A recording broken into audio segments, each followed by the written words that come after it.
Am I the a-hole for my response when my coworker called my husband useless? I, female 36, work at a company, and recently we had a new employee join our department, Pam. Most of my coworkers are moms. They suggested that we gather at lunch break and start conversations with Pam and get to know her more. Pam was friendly. We started talking about our typical day-to-day routine. When it was my turn, he answered saying that I wake up at 6 a.m. Clean up, make breakfast, get the kids ready, then take them to school. Then pick them up from school after work, then do chores, then clean, then do laundry. Pam interrupted me saying, "Wow, so your husband is one of those useless, overgrown man-children that women try to parent along with their children then?" And everyone was like, I was taken aback, but said, "Actually, my husband is severely disabled. He can't work or do chores or childcare." She made a face and replied, "Oh well, my point still stands that you're basically living as a single mother, except, at least, your husband is not entirely useless in this case. It does bring something to the table, which is social security disability benefits, I suppose. But I'm sure it doesn't make up for him being an absent father and husband due to his disability." I got extremely offended that she was talking about my husband, the love of my life and father of my children, like that. The ladies were like, "Oh my god." So I said I didn't appreciate how she spoke about my husband, but she shrugged, saying, "Well, I wasn't technically lying, right? With people like your husband, there's really no point of being married. If you're acting like a single mom, then might as well become one, or go look for a real partner." I just lashed out asking what the hell she was talking about. It explained the important role my husband still has in mind in my children's lives. I called her rude and disrespectful for how she was talking about him, and how she belittled him as a husband and a father, and told her that her remarks about my husband could be nothing more than projection on her part. She laughed and said, "My husband is a doctor. That much is enough. Need I say more?" I asked her if her husband cooks and cleans after he gets home, then looked at her eyes and said, "The tiredness in your eyes suggests that all housework and childcare fall on you alone, correct?" She was red in the face and got quiet, looked around, then got up and excused herself to the toilet looking upset. The lady said that Pam has her own beliefs/visions about disabled partners should be, which is understandable, and she was just giving her honest opinion. But I took it too far by humiliating her and assuming her husband isn't doing anything. But according to her reaction, the answer was clear to me. They thought I shouldn't have spoken to our new coworker in a mean way, and should have taken what she said with a grain of salt as it wasn't personal. They wanted me to apologize, but I said I won't apologize for what I said, even if I was rude. My coworker's argument is that they too received harsh comments from Pam, but didn't take it personally since they were venting about other husbands. Edit. Pam isn't the first one to say stuff like that about my husband. My own family did this as well as others, so that's why I wasn't too surprised by her judgment, but still got offended. Now for the top comments. Not stay home. What do your coworkers mean you humiliated her? Didn't she say the exact same thing about your husband before she knew he was disabled? I think you did nothing wrong. And then even after finding out about his disability, instead of backpedaling or having the decency to be embarrassed, she doubles down instead and dug the hole even deeper. Not stay home. Don't start none, won't be none. That's the big a-hole move here. She had plenty of opportunities to shut up before Opie resorted to shutting her up. Can't take it? Don't deal it. Not like Opie said anything about colleague's husband she didn't say about Opie's husband, and colleague went much further. Not stay home. So here's what you learned about Pam today. Pam is an ableist. She's also a judgmental hypocrite who likely has one by one destroyed each of your coworkers in one way or another, so often that they shrug and say that's how she is. Here's what you've learned about your coworkers today. Your coworkers accept judgmental behavior as that's the way it is, and protect her from being hurt. They have accepted her behavior to the point where she is okay to humiliate others, you, but if she gets embarrassed, they protect her. I don't consider what you said rude, and I wouldn't apologize. Looks like karma's already found her, but she didn't learn. Absolutely. I noticed other behavioral issues with her, and it was obvious she's only pretending to be nice, and has a completely different personality than what she's showing. I feel uncomfortable around her honestly, even before this conversation occurred. I think you hit a nerve about her husband. Her strong views came from somewhere. He may be a doctor, but I suspect he is a piss-poor husband, partner, and father. Next story is titled, Am I the a-hole for not showing up for a dinner with my sister when I found out she was planning to set me up? I, 34 male, am a single dad of 2 amazing kids. My 18-year-old son and my 14-year-old daughter. 14 years ago, my fiance and the mother of my children died suddenly, and it destroyed me. She was my everything. We were supposed to grow old together, raise our babies together, share a life. She was my best friend for 15 years and my love for 6. After she died, my family expected me to date again, find love again, marry someone, and find another mother for my kids. But I have never had any interest in meeting someone else. I focus on being a good dad and enjoying my life the best that I can. I never wanted to move on, and I don't feel like that's something that will ever happen for me. About 2 years after my fiance died, though, my sister started getting pushier. She told me I needed to find someone who could make me happy, that I deserved better than staying single for the rest of my life. I told her that it's my choice, and if that's what feels right to me, then it's what I'll do. For the most part, she lets it go once I say no, but she brings it up often enough that it has affected our closeness. 2 years ago, we stopped talking for months after she brought my kids into this plot to set me up, and was disappointed they didn't want to take part in it. When I found out, I was furious, and I thought that was the last of it when we reconciled because she saw I was willing to not speak to her, and her apology was the most genuine it had ever been. But then last week she told me she wanted to hang out. We were supposed to go to dinner in her favorite place. But a few days before that, I found out she was actually trying to set me up with this woman she knows. Once I found out, I just refused to show up. That dinner was Thursday, and yesterday she was furious that I hadn't shown. She said they had been waiting for me. I asked her who they was, and she said she had brought someone along for me to meet. I told her I no longer trust her after this. My parents sent me a message last night that it was rude to be a no-show, and I should understand they just worry I'm putting my life on hold and denying myself happiness. Am I the a-hole? Wow, not the a-hole. Your sister is not respecting your choice. I would not have showed up either. I don't think any of my family particularly like or respect my choice. The others push less because they know I will not tolerate someone trying to go against my boundaries and wishes. Apparently, I now need to stop talking to or seeing my sister because she will never learn. It's great that your kids get it and that take part in her plans. I don't get why she can't respect your choice. She doesn't get to decide what makes you happy. This, all the way. It enrages me when people try to use kids in their idiotic plots. Particularly this one. Hey kids, wanna help me get you a new mommy? No. Just hell no. Not the a-hole. You're not ready to date and they should respect that. I get that your family wants you to be happy, but this is not helpful at all. I also hate the implication that you can't be happy without a significant other. I know it bothers them that I spent my 20s and now into my 30s without a significant other or even dating. But you know, I'm living my life the way I want, and I don't see myself ever dating. But that should be my choice. I'm old enough to decide this for myself. Not today, home. My mom never dated after my dad passed. I asked her why once, and her answer had stuck with me through the years. I already had the best. Why would I want anything else? If you have met your soulmate, your life is complete, even if they have passed. I relate to that a lot. I was in love with someone who was truly my best friend, and we didn't get enough time. But she gave me the 2 people I love the most in the world, and I am forever grateful for that. Next story. Am I the a-hole for asking my boyfriend to stop sharing everything with my sister? Hi, I'm 24 female and have been dating my boyfriend, 26 male, for 5 years now. We grew up together as neighbors, and were friends for a couple years before dating. I love him so much, and I want to marry him. His family's great and I adore them all. And it's great with my family too. He also formed a great relationship with my sister, 21 female. But the issue is that I think their bond is too close. My boyfriend and I live together, but he spends a lot of time with her. Albeit I'm sort of busy. I'm currently in grad school for engineering, so I have to go to my classes. My boyfriend works full-time. My sister is currently taking a gap year, but that 1 year has extended from when she was 18. She comes over when I'm in seminars/classes. They have tons of inside jokes and share the same sense of humor and taste in movies. It makes me feel left out.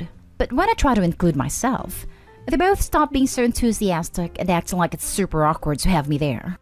My sister and I were close growing up, but started drifting when I went to uni. When my boyfriend isn't there to talk to her, she becomes kinda cold and sometimes says rude things.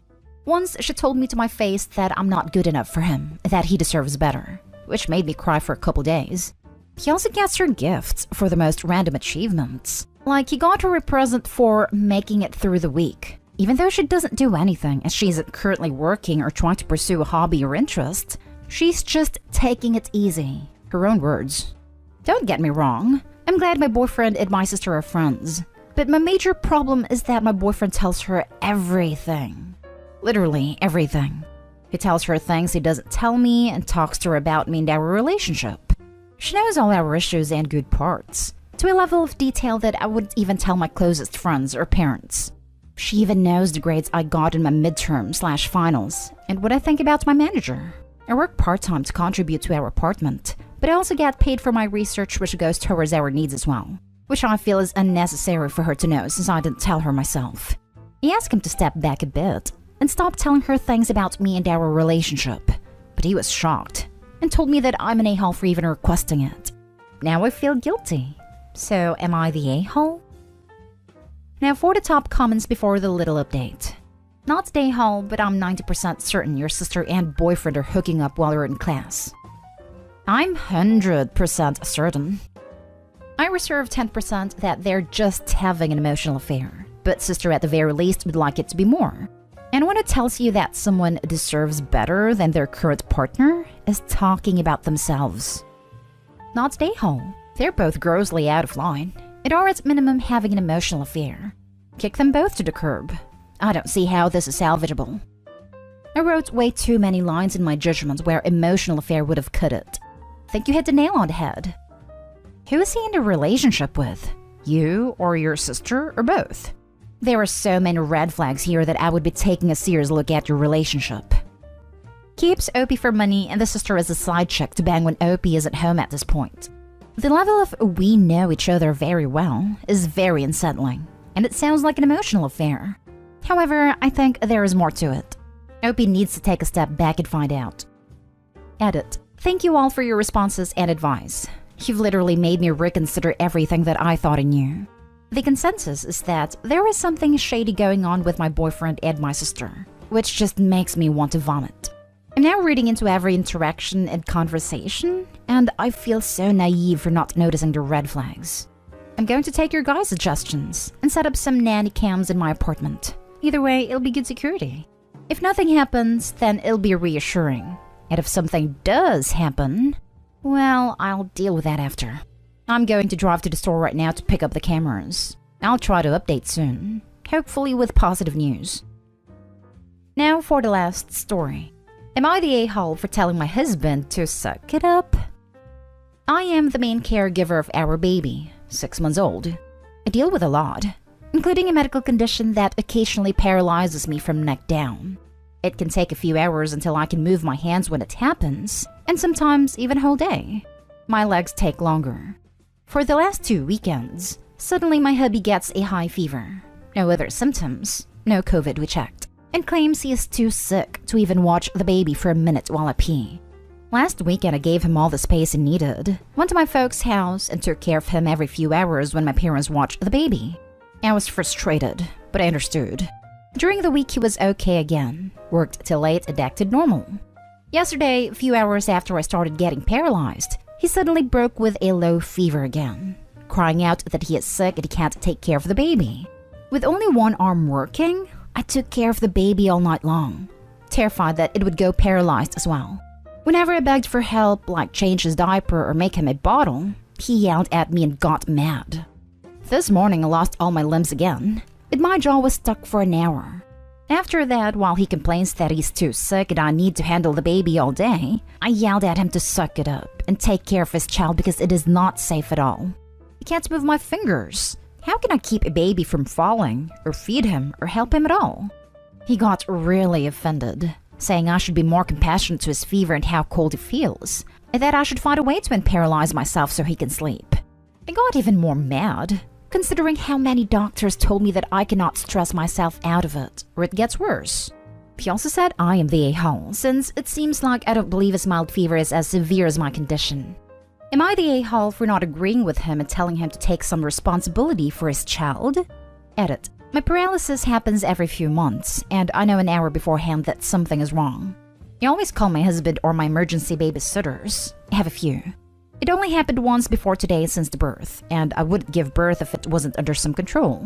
It is the first time in my marriage that he acts like this about my condition or the baby.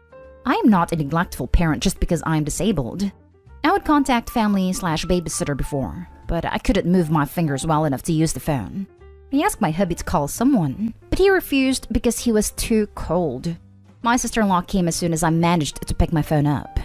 I just needed him to watch the baby until then and after that. Not day home. It sounds like he's faking, honestly. He's fine during the week, but when he has to help with the baby on the weekends, he's sick? Even if he was faking, when you have a kid, the kid comes first. Sometimes you have to take care of the kid when you are sick or hurt. It just happens. Kids bring a lot of colds home and everyone at home catches them. Every parent has to take care of a kid when they feel like crap. It is how it works. The fact that he thinks he should get a pass because he has a fever, which is honestly the least crappy symptom you can have, even though his wife is paralyzed, is a sign he is a selfish a-hole and a bad parent. But if he gets a fever again, he needs to see a doctor. Recurring fevers are just not a normal thing. He certainly wouldn't want to pass anything along to the baby now, would he? This has to be rage bait. No one is genuinely that whiny and self-centered and absolutely stupidly careless. With a highly unlikely chance this is real, it'd obviously be not a hole. Your husband is absolutely useless. It is pretty obviously faking sick to get out of parenting. You don't have a partner. If you don't get a partner, what's the point of being married? Wish it was, really. I'm sitting here crying as this is not the man I married. Update. Thanks to your advice, I found the voice controls on my phone and can now use them. You had to talk with him without him yelling at me that he is cold and too sick to deal with me. We'll try to stay in another room tomorrow when I feel better. Am I the a-hole for showing my daughter the text her fiancé sent me? I'm a widower with 2 children, 23-year-old biological daughter and 17-year-old stepson, Adam. My late wife passed away 2 years ago, leaving me to care for Adam, disabled, wheelchair-bound. His sister loves him, and she always visits and checks in on him. Her fiancé Mike and I don't get along because of how he behaves around us. Unlike us, Mike comes from a prosperous family, and they always tend to show off what they have. Mike treats my daughter well, but acts as if me and my family were less than. He doesn't eat nor drink anything at my house. He and his mom make comments about our living space and constantly brag about what his family got. My daughter was visiting and said she wanted me and her brother be at the wedding to share her day. The day I received the invitation, Mike called and expressed how he and his family weren't thinking Adam's presence at his sister's wedding was necessary.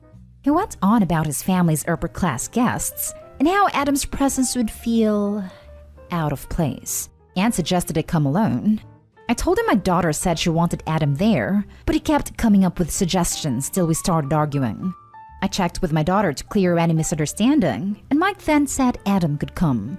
I then got text from him talking about how it's his wedding, so I needed to stop sticking my nose where it doesn't belong.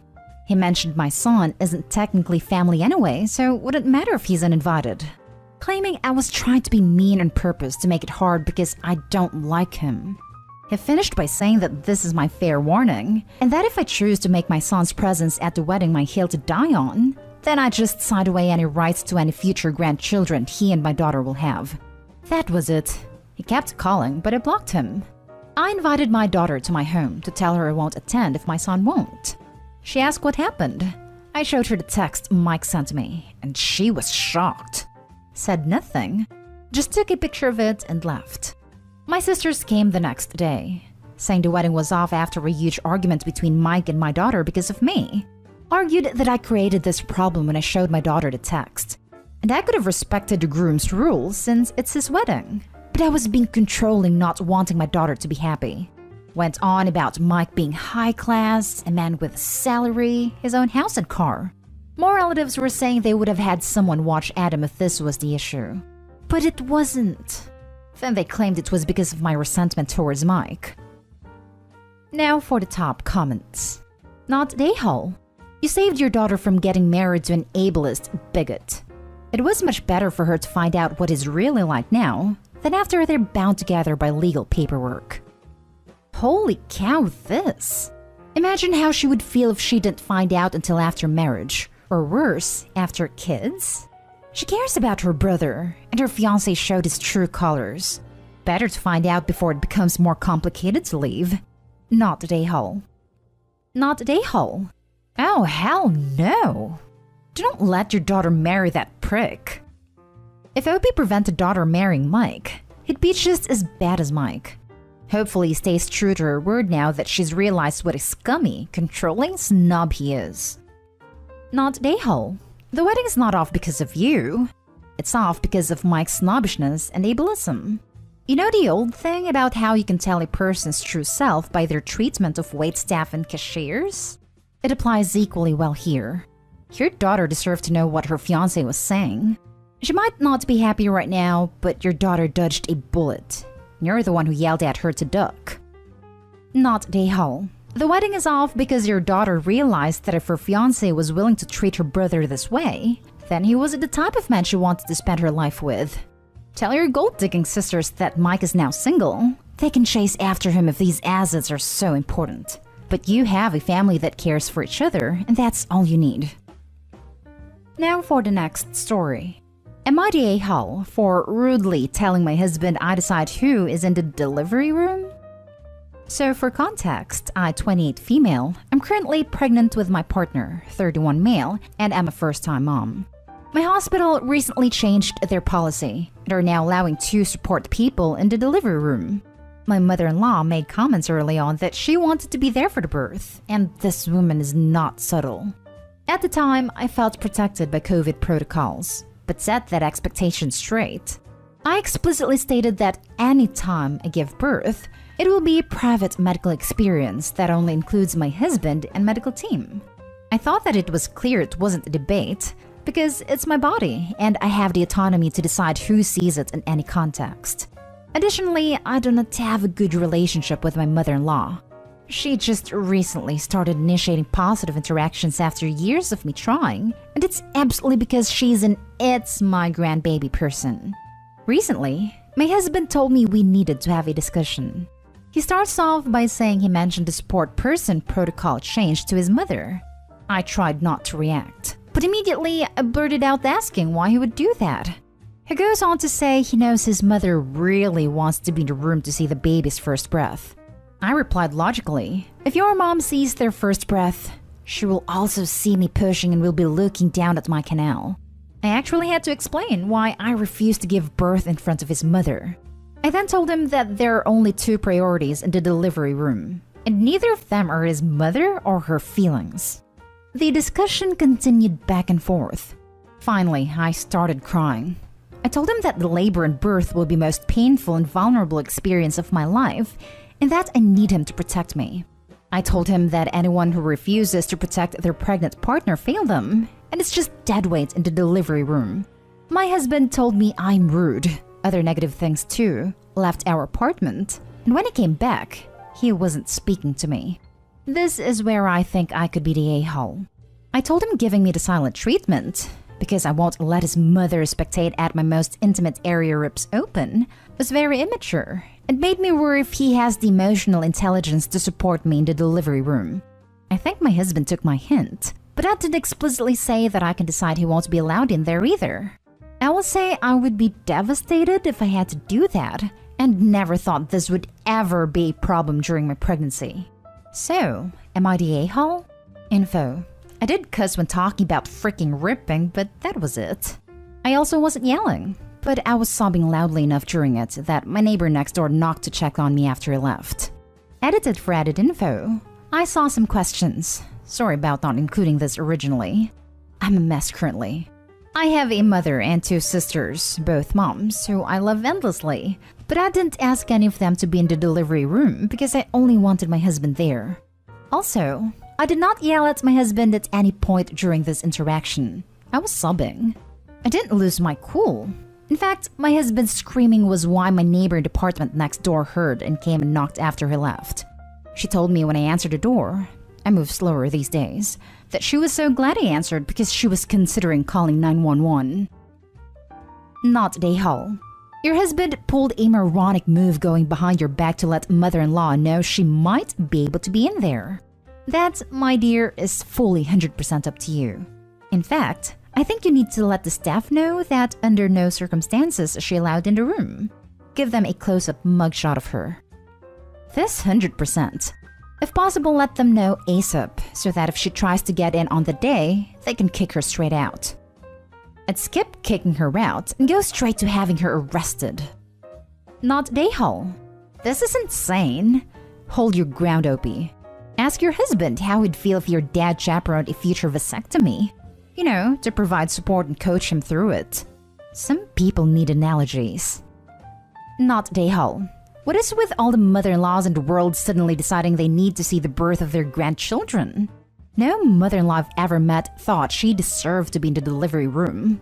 It's completely up to you who is in the room. But beware, she might try to sneak in. Make sure the hospital staff knows it's just you and your husband. Maybe have him watch a video of a live birth so he understands how absolutely vulnerable you will be in that moment.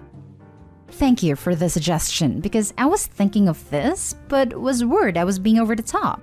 I told him I wanted him to watch a human birth when he brought this up. Now it's required because honestly, I don't want him in the room if he's so ignorant and uneducated on the process. Because then he really will just be dead weight and probably will cause me and the baby stress. Next story is titled, Am I the a-hole for finally telling my sister I asked to move in with my dad to get away from her? My sister Hannah, 26 female, is 2 years older than me, 24 female. Growing up with her was fine until she turned 10, and then her personality just switched. Everything was an argument. I have no idea if it was really triggered by her dad leaving the country, back to Honduras, or mental health issues. I never asked, because she never wanted to talk about it. While Hannah and I share a mom, we do not share fathers. Mom wasn't with either of our dads, romantically, for long. Now don't judge her for that, it is just how things were. My dad stuck around, wanted everything to do with me. Hannah's dad was around until he left, got married, and rarely called. I went through a lot of instability and told my dad how miserable I was. Mom couldn't focus on both of us. Sometimes my dad would pick me up and take me for a week. I would come back to my things ripped up, Hannah clinging to me, or her shouting at me that she hated me, wanted me to go away. My mom didn't know how to make it stop, and I seemed to be the target of Hannah's jealousy and emotional fits. So when my dad met stepmom, Judy, and they talked about moving to her hometown, Portland, I begged to come with them. At this point, I was living with them almost full-time. Most of my things were at their house because Hannah liked to just destroy my stuff for fun. Dad took me to school and I would see my mom on the weekends, but even that might be cut short. My mom agreed after I said it was for the best. I was already miserable, and she should focus all her time on Hannah. And it worked out. I had a family where I wasn't suddenly attacked for simply existing. And Hannah had all the attention she needed to have therapy and work on her problems. But I guess my mom told her that custody was awarded to my dad because he made more. Hannah was visiting me in Portland 2 years ago and asked if I ever resented the courts for not letting us grow up together. I asked where she heard that. I then said, I love you, Hannah, but I moved in with my dad because you treated me like crap. It recently came up that Hannah is back in therapy because she keeps remembering the comment I made and feels terrible about it. Am I the a-hole? Now for the comments. Not the a-hole. Look, your sister went through obvious mental problems and took them out on you. She was a confused and scared 10-year-old. I do not think she is a horrible person for that, and I love and commend the fact that you two have reconnected now that you are both adults. You are a star for seeing things how they are, not holding them against her. But that said, you are adults now. You are allowed to speak the truth and you did it in a respectful manner. Her behavior impacted your life. Things got a lot better when we were in high school and college. Distance really helped. But she seems to misremember a lot of what happened when we were kids. My mom told her a lot of things differently that I feel happened. And I think she didn't realize I remembered the things she did and still kind of resented. She might remember them less vividly or completely blocked them out since she was only 10. and your mother has been sheltering her.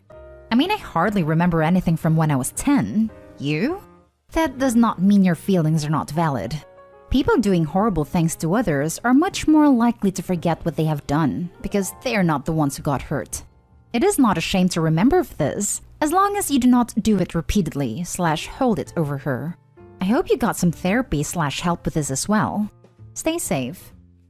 Not a-hole for being honest with her as an adult, and she probably needed therapy anyways. I honestly don't know why she stopped. She gets emotionally irregular if she doesn't go and talk stuff out. Now for the last story. Am I the a-hole for not giving my daughter the basement suites after I renovated it only because she refused to give up her room upstairs? I've been remarried for 2 years now, and we recently had a son. I also have a 14-year-old daughter from my first marriage, and a 12 and 9-year-old stepsons. When my wife was 5 months pregnant, I asked my daughter if she could swap rooms with my stepsons. We had only 4 bedrooms at the time. My daughter had the largest room. Our plan was for my daughter to take the second largest room, my stepsons to share her larger room, and convert the smallest room into a nursery. I thought this was a fairly reasonable ask, but my daughter made it into a huge fight. And worse was when my ex got involved, who then threatened to take me to court to reduce my custody of my daughter all over a room. This caused way too much stress at home, and I gave in, which I do regret now. But I then proceeded to renovate the basement suite. With my father's help, the basement now had the largest bedroom with a lounge and a full bathroom. It's very easily the nicest part of the house. The kids then started fighting over who would move down there. And I very firmly told my daughter that I renovated it because she refused to give up her room. So my 12-year-old stepson gets to move down there. I don't know if it's just puberty, but my daughter has become extremely hostile and downright mean over this. She no longer comes over as much as before, citing the unfair room as the reason. My ex fully supports her. I have to wait 5 months before I can even fight this in court. At this point, I'm not even sure it's worth the legal cost because she'll be 15 in December and her opinion will count in the court. Am I the a-hole for not giving in to my daughter's frankly bratty demands? It's killing me that my daughter feels like I'm pushing her out of the family. But I want to stay true to what I think is right. All attempts to get us in family therapy has been denied by my ex. And my poor father now feels terrible because he's being partly blamed since he helped with the renovations. I don't think you are an a-hole, but you haven't handled this well. Your daughter is in that awkward teen phase, and if the initial room was always hers, assuming your wife and stepsons moved into your house, then I can totally see her feelings displaced in favor of the new family and the new baby. I think it depends on how you ask her and explain the situation. She now sees a nice fancy room downstairs and her stepbrother get it and feels further punished. Not saying she's right, and she's definitely acting bratty and entitled, but you might want to examine why your daughter feels so displaced when she visits / lives with you. Not the a-hole for this situation specifically. She literally got what she wanted though. They had to go a different course because she wasn't going to agree. So she kept what she wanted originally. She has no reason to feel punished or displaced. She's being enabled by her abusive mom. I've actively watched my sister go through some horrible custody crap, taking mistreatment from her son because her ex is brainwashing him to hate her, and she has to play nice for court purposes. She just moved to another state for a job opportunity and has a year to show that it's a good place for her son to be as well, / that she can support him there. And his dad is already turning it around that the courts are deeming her unfit to be a mom 100%, instead of realizing that she was his main provider for 13 years. When it comes to manipulative exes and courts, there's no good way to handle this mess. I think Opie did everything they were supposed to do, to the point where he didn't force his daughter to move when she didn't want to. Daughter is being brainwashed by mom, plain and simple. Parental alienation is what I'm looking for. 100%. Also not the a-hole. Not the a-hole. If there is one here, it's your ex. Your request of your daughter was reasonable given the dynamics of the children in the household. At 14, she's old enough to understand this, but it sounds like there are other things at play that are influencing her behavior. The divorce, your ex poisoning the well, trying to blend families and her feeling pushed out, that make me empathetic towards her.